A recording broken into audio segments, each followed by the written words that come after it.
Chapter 11. And the Lord spake unto Moses and to Aaron, saying unto them, Speak unto the children of Israel, saying, These are the beasts which ye shall eat among all the beasts that are on the earth. Whatsoever parteth the hoof, and is cloven-footed, and cheweth the cud among the beasts, that shall ye eat.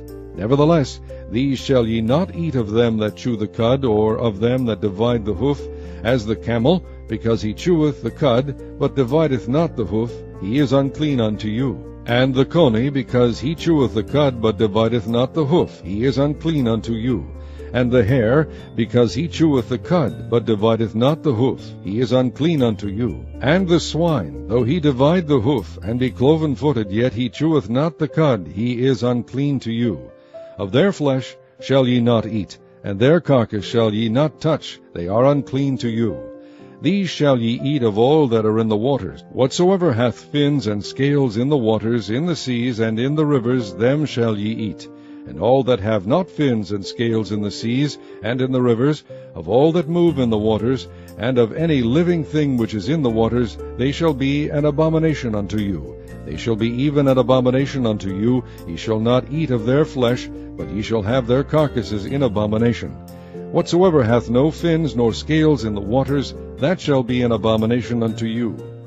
And these are they which ye shall have in abomination among the fowls. They shall not be eaten. They are an abomination: the eagle, and the ossifrage, and the osprey, and the vulture, and the kite after his kind, every raven after his kind, and the owl, and the nighthawk, and the cuckoo, and the hawk after his kind, and the little owl, and the cormorant, and the great owl, and the swan, and the pelican, and the gyre eagle, and the stork, the heron after her kind, and the lapwing, and the bat.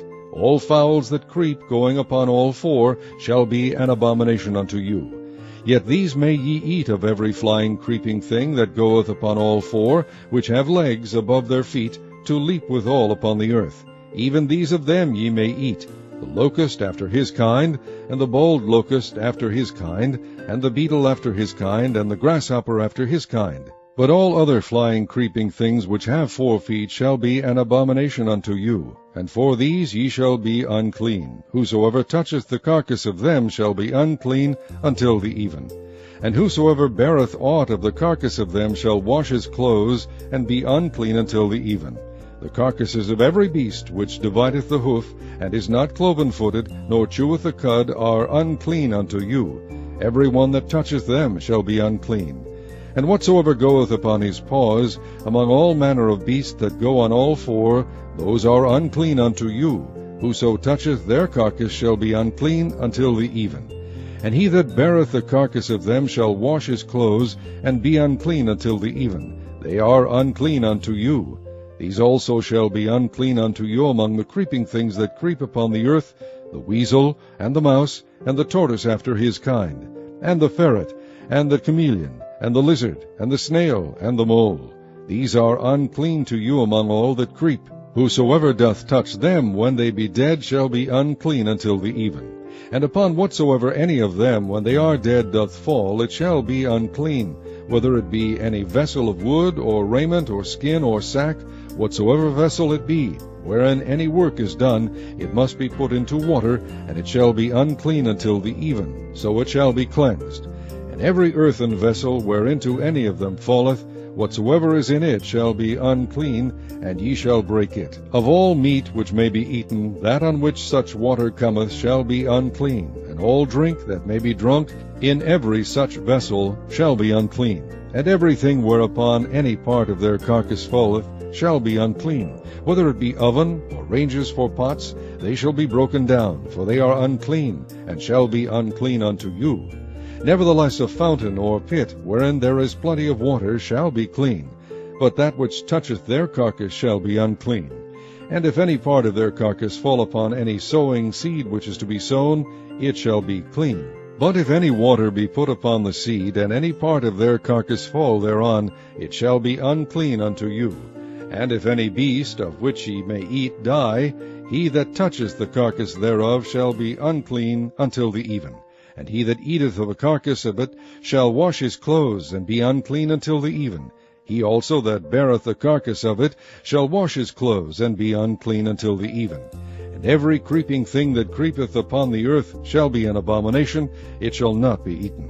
Whatsoever goeth upon the belly, and whatsoever goeth upon all four, or whatsoever hath more feet among all creeping things that creep upon the earth, them ye shall not eat, for they are an abomination. Ye shall not make yourselves abominable with any creeping thing that creepeth, neither shall ye make yourselves unclean with them, that ye should be defiled thereby.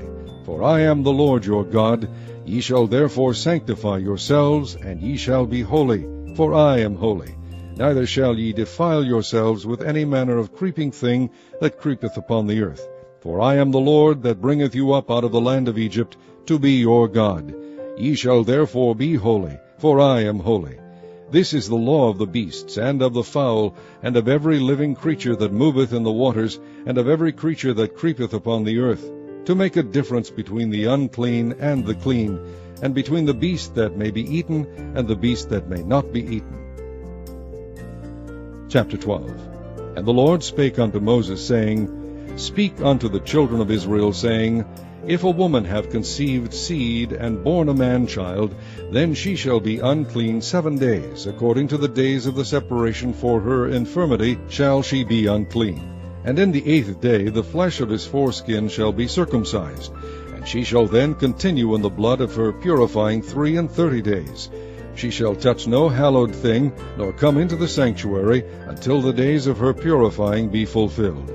But if she bear a maid child, then she shall be unclean 2 weeks, as in her separation, and she shall continue in the blood of her purifying 66 days. And when the days of her purifying are fulfilled, for a son or for a daughter, she shall bring a lamb of the first year for a burnt offering, and a young pigeon, or a turtle dove, for a sin offering, unto the door of the tabernacle of the congregation, unto the priest, who shall offer it before the Lord, and make an atonement for her, and she shall be cleansed from the issue of her blood. This is the law for her that hath borne a male or a female. And if she be not able to bring a lamb, then she shall bring 2 turtles, or 2 young pigeons, the one for the burnt offering, and the other for a sin offering. And the priest shall make an atonement for her, and she shall be clean. Chapter 13. And the Lord spake unto Moses and Aaron, saying, When a man shall have in the skin of his flesh a rising, a scab, or a bright spot, and it be in the skin of his flesh like the plague of leprosy, then he shall be brought unto Aaron the priest, or unto one of his sons the priests. And the priest shall look on the plague in the skin of the flesh. And when the hair in the plague is turned white, and the plague in sight be deeper than the skin of his flesh, it is a plague of leprosy, and the priest shall look on him, and pronounce him unclean. If the bright spot be white in the skin of his flesh, and in sight be not deeper than the skin, and the hair thereof be not turned white, then the priest shall shut up him that hath the plague 7 days. And the priest shall look on him the 7th day, and behold, if the plague in his sight be at a stay, and the plague spread not in the skin, then the priest shall shut him up 7 days more. And the priest shall look on him again the 7th day, and behold, if the plague be somewhat dark, and the plague spread not in the skin, the priest shall pronounce him clean. It is but a scab, and he shall wash his clothes and be clean. But if the scab spread much abroad in the skin, after that he hath been seen of the priest for his cleansing, he shall be seen of the priest again. And if the priest see that, behold, the scab spreadeth in the skin, then the priest shall pronounce him unclean. It is a leprosy. When the plague of leprosy is in a man, then he shall be brought unto the priest. And the priest shall see him, and behold, if the rising be white in the skin, and it have turned the hair white, and there be quick raw flesh in the rising, it is an old leprosy in the skin of his flesh, and the priest shall pronounce him unclean, and shall not shut him up, for he is unclean. And if a leprosy break out abroad in the skin, and the leprosy cover all the skin of him that hath the plague from his head even to his foot, wheresoever the priest looketh, then the priest shall consider, and behold, if the leprosy have covered all his flesh, he shall pronounce him clean that hath the plague. It is all turned white, he is clean. But when raw flesh appeareth in him, he shall be unclean. And the priest shall see the raw flesh, and pronounce him to be unclean, for the raw flesh is unclean, it is a leprosy. Or if the raw flesh turn again, and be changed unto white, he shall come unto the priest, and the priest shall see him. And behold, if the plague be turned into white, then the priest shall pronounce him clean that hath the plague. He is clean. The flesh also, in which, even in the skin thereof, was a boil, and is healed, and in the place of the boil there be a white rising, or a bright spot, white and somewhat reddish, and it be shewed to the priest. And if when the priest seeth, behold, it be in sight lower than the skin, and the hair thereof be turned white, the priest shall pronounce him unclean. It is a plague of leprosy broken out of the boil. But if the priest look on it, and behold, there be no white hairs therein, and if it be not lower than the skin, but be somewhat dark, then the priest shall shut him up 7 days. And if it spread much abroad in the skin, then the priest shall pronounce him unclean. It is a plague. But if the bright spot stay in his place, and spread not, it is a burning boil, and the priest shall pronounce him clean. Or if there be any flesh in the skin whereof there is a hot burning, and the quick flesh that burneth have a white bright spot, somewhat reddish or white, then the priest shall look upon it, and behold, if the hair in the bright spot be turned white, and it be in sight deeper than the skin, it is a leprosy broken out of the burning. Wherefore the priest shall pronounce him unclean. It is the plague of leprosy.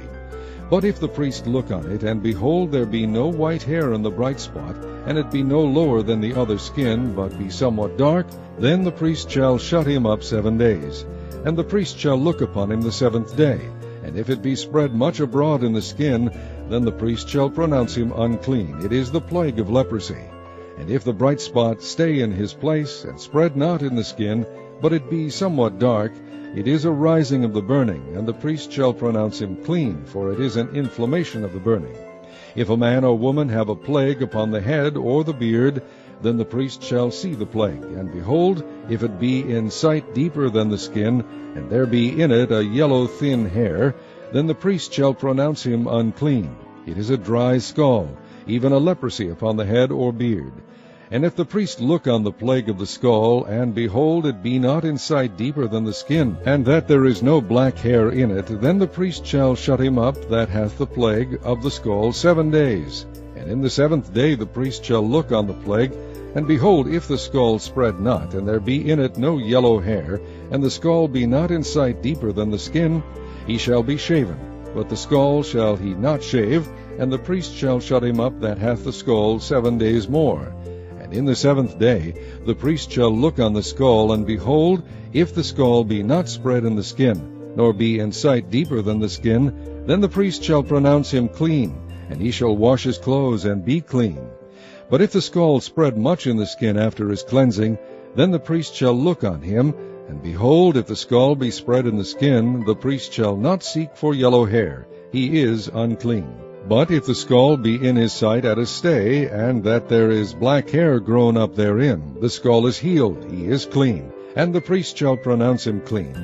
If a man also or a woman have in the skin of their flesh bright spots, even white bright spots, then the priest shall look, and behold, if the bright spots in the skin of their flesh be darkish white, it is a freckled spot that groweth in the skin. He is clean.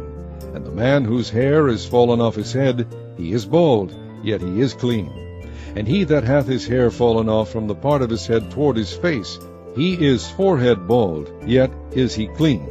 And if there be in the bald head or bald forehead a white reddish sore, it is a leprosy sprung up in his bald head or his bald forehead. Then the priest shall look upon it, and behold, if the rising of the sore be white reddish in his bald head or in his bald forehead, as the leprosy appeareth in the skin of the flesh, he is a leprous man, he is unclean. The priest shall pronounce him utterly unclean. His plague is in his head. And the leper in whom the plague is, his clothes shall be rent, and his head bare, and he shall put a covering upon his upper lip, and shall cry, Unclean, unclean. All the days wherein the plague shall be in him, he shall be defiled, he is unclean. He shall dwell alone, without the camp shall his habitation be.